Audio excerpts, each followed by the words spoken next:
Good evening, visitors. Welcome to the Australian War Memorial's last post ceremony. My name is Troy Clayton, and joining us today from the Australian Army is Warrant Officer Class 1, Joanne Davey. We welcome the veterans who have served, those that are still serving, and the families that love and support them. We also acknowledge the members of the RSL and Services Clubs Association, RSL Victoria, and RSL Queensland, who are watching this ceremony broadcast across Australia. During this evening's ceremony, wreaths will be laid at the base of the Pool of Reflection by visitors to the memorial. Please stand and join in singing the National Anthem.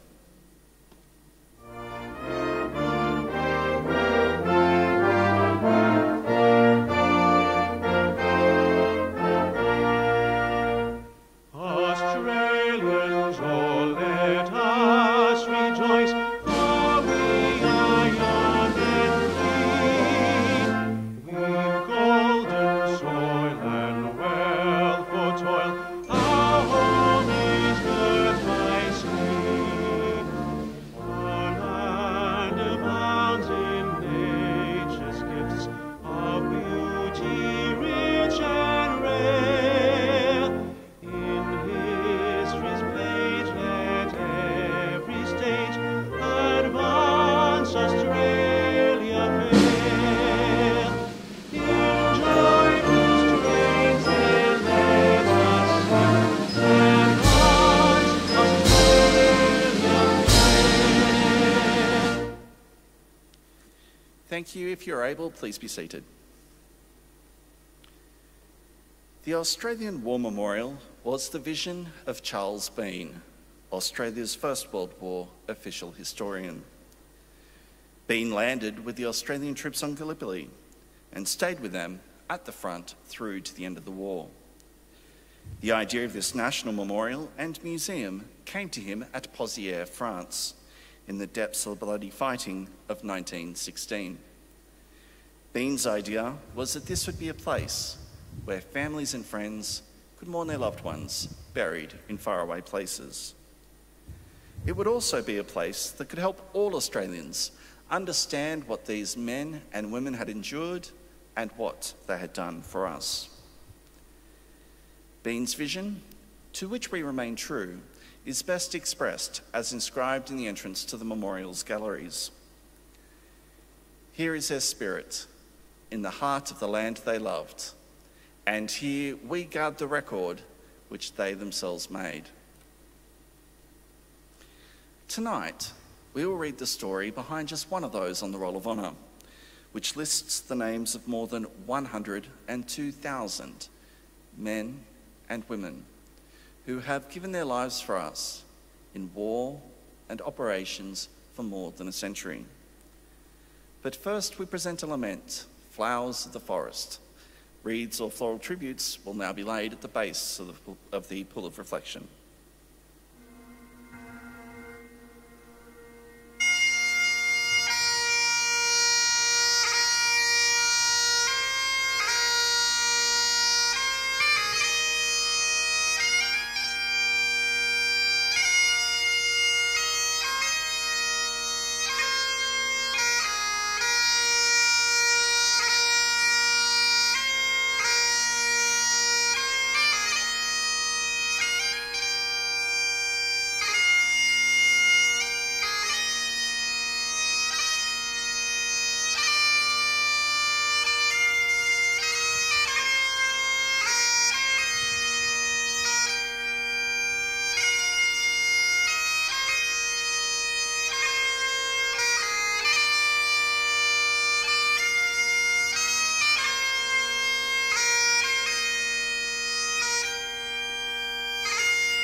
Today we remember and pay tribute to Private James Alexander Brown. James Brown was born about 1882 in Moonta, South Australia. By the time that war was declared, he was living in Currawong, near Kalgoorlie in Western Australia, and working as a teamster, driving teams of horses. In August 1915, he travelled to the military camp at Black Boy Hill, Perth, in order to enlist in the Australian Imperial Force. He was allotted to reinforcements to the 11th Battalion and began initial training.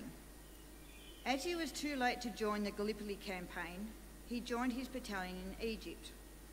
As the AIF prepared to join the fighting on the Western Front, it went through a period of expansion and reorganisation. After its withdrawal from Gallipoli, the 11th Battalion was split to help form the 51st Battalion, and then brought up to strength with fresh reinforcements, such as Private Brown.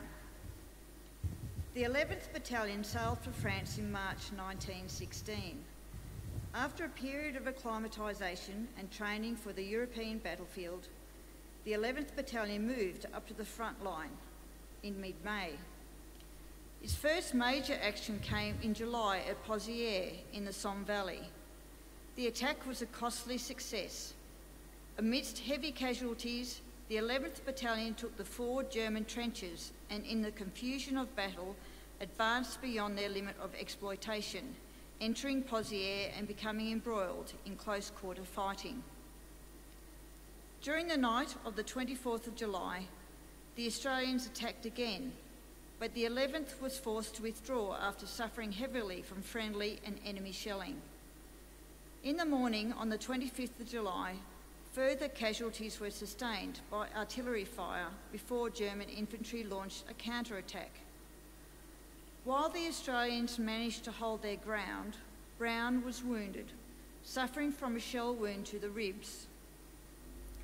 He was evacuated to General Hospital in Camier, but joined his unit in time to take part in an attack around Mouquet Farm, after which his battalion was moved to Belgium. The 11th Battalion spent the remainder of the year in the Ypres sector, but was moved back to the Somme at the end of the year as the worst winter in living memory descended on the front. In early October, Brown was awarded 14 days field punishment number 2 for quitting the ranks without urgent necessity. In November, the conditions took their toll on his health. He was admitted to hospital with trench feet and eventually evacuated to France for rest and recovery. After a brief period of respite, he was back in hospital again in late December, this time being evacuated to England and given a period of furlough. Rejoining his unit in mid-July 1917, Brown returned to Belgium to participate in the offensive that became known as the Third Battle of Ypres. The 11th Battalion's first attack came around Glencorse Wood on the 20th of September. While the attack was successful along its entire front, the advancing troops had to overcome formidable entrenched German defensive positions, which included mutually supporting concrete pillar-box strong points and also resist fierce German counterattacks.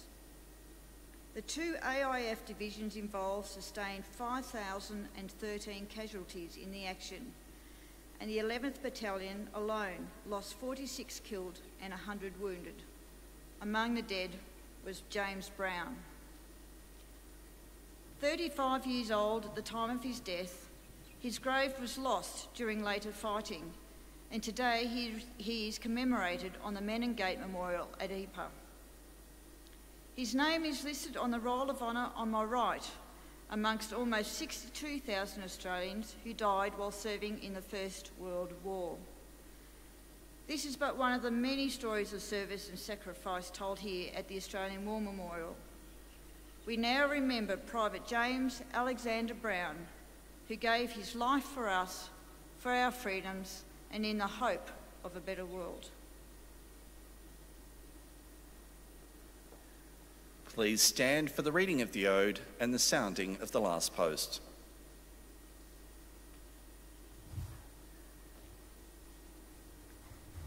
They shall grow not old, as we that are left grow old.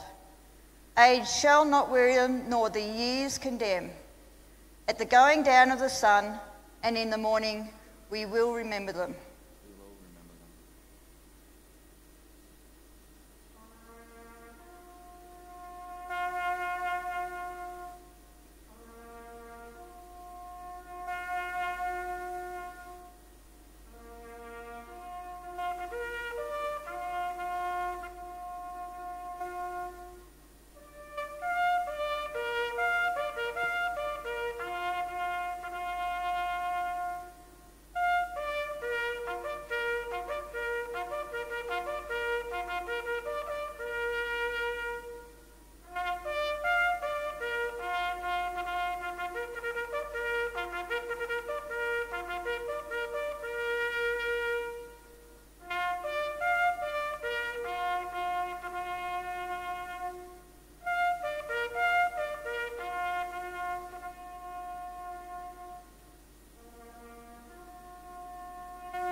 Lest we forget.